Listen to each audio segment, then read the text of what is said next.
Hello students, in this session we will learn about the measurement of small distances. First we will know how to measure the size of an oleic acid molecule. Oleic acid is a oily liquid. Molecular diameter of this acid is of the order of 10 to the power minus 9 meter. Now, how will we determine the molecular size of this molecule? To determine the molecular size of this molecule, we will form a monomolecular layer of this liquid on water surface. For this, we will take 1 centimeter cube of oleic acid and we will dissolve it in 20 centimeter cube of alcohol. Then again we will take 1 centimeter cube of this solution and again dissolve it in 20 centimeter cube of alcohol. Therefore, the concentration of oleic acid in this final solution will be 1 by 20 into 20, that is 1 by 400. Now we will determine the volume of 1 drop of this solution. To determine the volume of 1 drop of this solution, we will take capital N drops of the solution and determine its volume. Let this volume to be capital Vn. Therefore, the volume of 1 drop of this solution will be Vn upon N. Now we will take small n drops of this solution and add it to the surface of water. These drops will spread on the water surface in the form of a thin film. Let the area of this film is capital A, and this area can easily be determined by the dimensions of the vessel.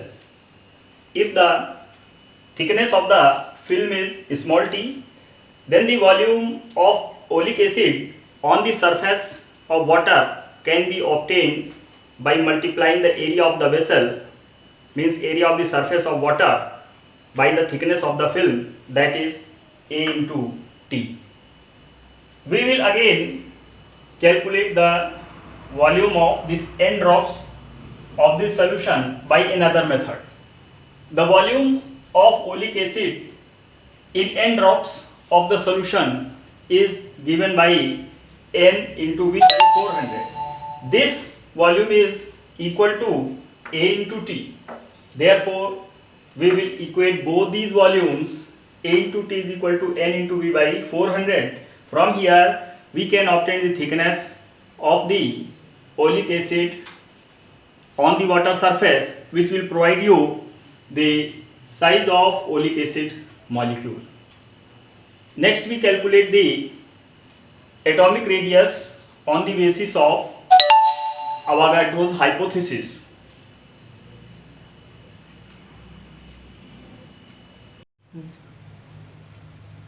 Let the molar mass of an atomic substance is capital M. What does this mean? This means that number of atoms in m gram of the substance is equivalent to capital N, that is Avogadro's number. Therefore, number of atoms in small m gram of substance is given by m into capital N upon capital M. If the radius of atom is r, then the volume of these atoms will be equal to V0 is equal to Mn by capital M into volume of one atom. So volume of one atom will be 4 by 3 pi r cube. According to Avogadro's law, we know that real volume of atoms is 2 by 3 times the total volume occupied by the atoms of matter in solid state. If the total volume occupied by the atoms of the matter in solid state is capital V, then capital V0 is equal to 2 by 3V. Here V is the volume of the substance. So in place of V0, we will write Mn upon capital N into 4 by 3 pi r cube is equal to 2 by 3 V, where capital V means the volume of the substance can be written as mass over density. We will replace capital V by m by rho, and we will obtain the value of R as m upon 2 pi rho into capital N power 1 by 3. From here we can calculate the atomic radius on the basis of Avogadro's hypothesis. Now we will measure long distances. First is reflection or echo method. So what is echo? If a sound wave is sent towards any object, it gets reflected from that object and comes back again to that point, then it is known as echo. Here we can calculate the distance of object. It may be wall, some mountain or some building from a certain distance by using this echo method. Here a sound wave is sent from a particular distance towards the object. It gets reflected from that object and comes back at the same point in the form of echo. If the velocity of sound wave is small v and the time interval of firing of wave and receiving its echo is small t, then we can write total distance is equal to speed into time. Here total distance is 2s, s in going and s in coming back. So total distance is 2s. So 2s is equal to speed v into time t. From here we can obtain the distance of source from the object as s is equal to v into t by 2. On the same basis we can calculate the distance between the earth and the moon by laser method. First thing, here what is laser? Laser is light amplification by stimulated emission of radiation. It has some specific properties. Laser beam is highly intense unidirectional and monochromatic beam of light. Its basic property is that it can travel far distances without deviation or absorption by the medium. Here the principle is reflection of light. In this case the principle was reflection of sound. Remaining things are nearly same in both the cases. If a laser beam is sent from earth towards moon, it gets reflected from moon and again comes back on earth. If the time interval is calculated by small t, then we can write 2s is equal to c into t. Here c is the speed of laser beam. Laser travels with the speed of light. So here we have taken c. From this relation we can find out s is equal to c into t by 2. Next is angular method. This method is used for measurement of size of astronomical objects like the size of sun or size of moon. Here we will use angular method to calculate the diameter of moon or a star. Here I have shown you here in the figure, this is moon. PQ is the diameter of the moon, which is denoted by small d, and the distance of the moon from earth is denoted by small s. Let at any instant the angle subtended by the diameter of the moon on the surface of earth is alpha. Therefore we can write alpha is equal to PQ by S.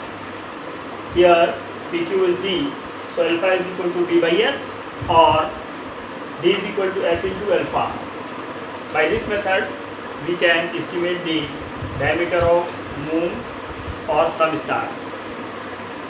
Now next is parallax method. By this method, the distance of stars nearer to the earth that are less than 100 light years away from earth can be measured. Here in this method, this is Earth's orbit around the sun, and its diameter AB is taken as baseline. AB is taken to be small b, and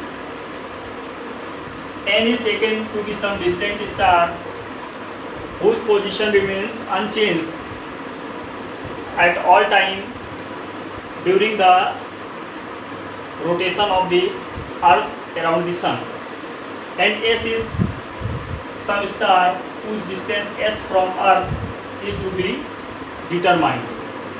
Now at any day like 22 December, earth is at point A.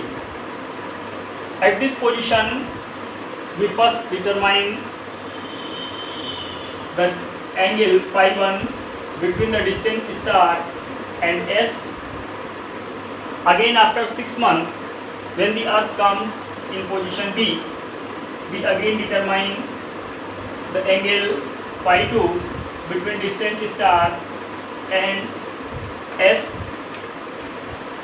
Now we can notice that parallax angle phi, which is shown by this angle here in this figure, will be equal to this phi 1 and phi 2, and phi 1 plus phi 2 is equal to AB upon SA. AB is baseline, which I consider to be small b, and SA is equal to small s, that is the distance of star from the earth. So from here S is equal to b by phi. AB is nearly 2 astronomical units, or nearly 3 into 10 to the power 11 meter. This method is not applicable for stars which are at greater distances than 100 light years, because the angle phi for them is very small as it considered to be nearly 0. Next, measurement of mass. Mass is the basic property of the matter. The mass of a body measures the quantity of matter that the body contains. Depending upon the manner of measuring mass, the mass is of two types. First is inertial mass and second is gravitational mass. Inertial mass is measured by inertial balance, and gravitational mass is measured by spring balance. We will discuss them in our next session.